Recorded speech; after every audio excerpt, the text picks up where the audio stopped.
Bonjour à tous et à toutes, voici une nouvelle vidéo de MTG Snapcast. Alors aujourd'hui nous allons voir un deck très spécial qui s'appelle Zombie Hunt. Alors c'est un deck combo qui est joué en moderne, en Command 2 pas vraiment. Mais ce deck là est extrêmement puissant et les deux cartes principales du deck sont Zombie Infestation et Treasure Hunt.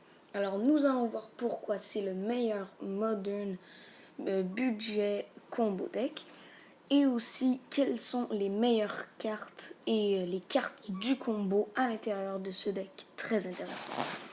Donc commençons tout de suite avec la première carte, Treasure Hunt. Donc Treasure Hunt est le centre d'intérêt du deck et pour un colorless, un bleu, nous révélons le top card de notre library. On continue jusqu'à temps que nous révélons une carte qui n'est pas un land. Et on met tout ce que nous avons révélé dans notre main. Donc c'est une sorcery et c'est extrêmement puissant parce que nous n'allons mettre que 8 cartes dans notre deck et le reste seront des lands. Pourquoi? Eh bien parce que nous aurons certaines cartes extrêmement puissantes comme Lightning Storm. Donc Lightning Storm est un instant et Lightning Storm peut faire X dégâts à une créature ou à un joueur et X c'est 3 plus le nombre de charge counter sur Lightning Storm. Et pour avoir des charge counter, on peut discarter un land card et mettre 2 charge counter sur Lightning Storm. Donc je crois que vous avez compris, le but est de discarder le plus de land card pour faire le plus de dégâts possible. Généralement on essaye de one shot, donc c'est-à-dire de faire 20 dégâts. Et aussi je tiens à préciser que si Lightning Storm est sur le stack, n'importe quel player peut discarter un land. Donc, si vous jouez en multijoueur, Lightning Storm peut se faire donner des counters si n'importe quel joueur discarte des lands. Donc, généralement, si on met Lightning Storm dans ce deck, on en met généralement 3 parce que 4 c'est un peu trop et il faut avoir le moins de cartes possible. Tandis que Treasure Hunt, on en mettrait 4. Donc maintenant, je vais vous montrer une autre carte qui est elle aussi rouge. Généralement, les joueurs choisissent entre ces deux cartes-là. On n'en met pas deux de chaque ou quelque chose du genre parce que d'après moi et d'après les autres joueurs, Lightning Storm est bien meilleur que Seismic Assault. Mais je voulais vous le présenter parce que si jamais vous préférez Seismic Assault, eh bien voici. Donc, Seismic Assault coûte 3 rouges, ce qui est un petit désavantage parce que, eh bien, généralement, les joueurs n'ont pas 3 rouges au tour 3. Ils ont certainement 2 rouges ou un bleu ou une combinaison de ce genre. Donc, Seismic Assault est un peu faible sur ce point-là. Mais aussi, c'est un enchantement. Et en moderne, les enchantements sont très faciles à détruire. Donc, d'après moi, Seismic Assault n'est tout simplement pas la carte à mettre dans un deck Treasure Hunt.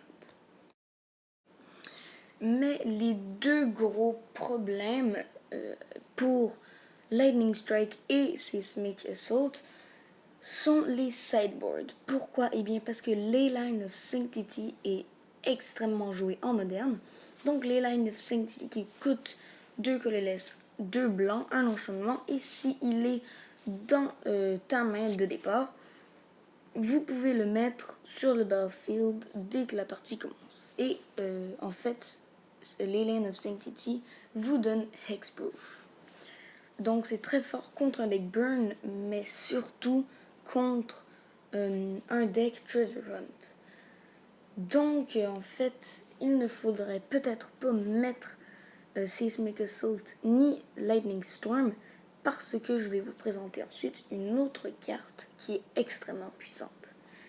Le deuxième désavantage, c'est Spellskite parce qu'il peut diriger les dégâts sur lui pour seulement 2 vies ou un bleu. Donc ça empêche complètement des decks Treasure Hunt de gagner la partie et ou même ça vous empêche un tour tout simplement. Donc le grand désavantage avec Lightning Storm et Seismic Assault est que ces deux-là peuvent être contrés facilement par 2 cartes et encore plus, mais je vous en donne pas. Donc Zombie Infestation serait la solution. Nous avons un colorless, un noir pour un enchantement et on peut discarter 2 cartes et non un land pour mettre un 2 zombies sur le battlefield. Donc c'est extrêmement puissant parce que si nous avons 20 lands dans notre main, on les discarte tous pour mettre 10 2, donc au prochain tour potentiellement de faire 20 dégâts. D'après moi, Zombie Infestation est beaucoup moins fort que Lightning Storm, mais Lightning Storm peut être counter très facilement, donc Zombie Infestation est vraiment la solution. Mais si on veut avoir plein de laines dans notre main sans avoir besoin de discarter, il nous faut certains lands. Et ces lands-là sont premièrement Reliquary Tower. Nous n'avons pas de maximum hand size. Donc c'est extrêmement puissant dans ce genre de deck parce qu'il nous permet de garder notre main sans avoir à discarter, comme je l'ai dit plus tôt. Mais si nous n'avons pas Reliquary Tower dans notre main, eh bien nous aurons tout simplement besoin de Tolaria West. Donc le seul désavantage que Tolaria West a est qu'il coûte 3 et non 2. S'il coûtait 2, il serait extrêmement puissant parce qu'au tour 3, on aurait pu mettre Treasure Hunt à la place de Transmute. Donc si nous n'avons pas Reliquary Tower dans notre main et que nous avons Tolaria West, eh bien ce deck Treasure Hunt sera très très lent.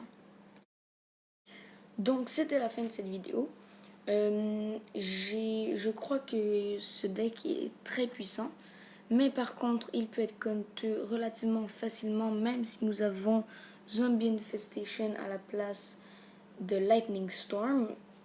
Aussi, je vais continuer à faire des vidéos de decks peu communs, mais je vais plutôt m'emphaser sur les spoilers et les guides de pre-release de Shadows over Innistrad pour que vous réussissez à avoir un deck viable en pre-release.